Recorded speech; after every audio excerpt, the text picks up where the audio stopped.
Hello বন্ধুগণ, তো এটা ছিল আমার জন্মদিনের একটা ভ্লগ। আমি আমার জন্মদিন নিয়ে খুব একটা মাতামাতি করি না, মানে সেই রকম এক্সট্রা স্পেশাল ডেট বলে আমার মনে হয় না।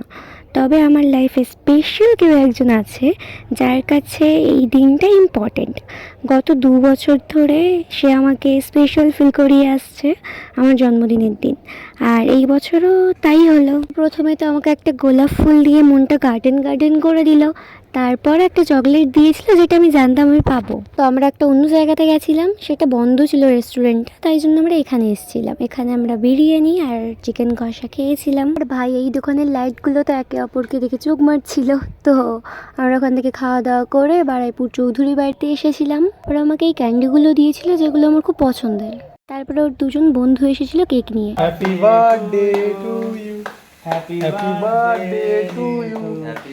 এই কেক নিয়ে আসার কথাটা আমি জানতাম না সিরিয়াসলি, কারণ ও আমাকে এবছর বলেইনি যে কেক নিয়ে আসবে বা কিছু। আমাকে বলেছিল যে এবছর সেলিব্রেট করব না, তো আমি জানতামও না। তারপরে আমরা কেক কেটে বাড়ি চলে গিয়েছিলাম। তো এই ছিল আমার জন্মদিন। তো আজকের মতো টাটা, সাবস্ক্রাইবটা করে দিও প্লিজ।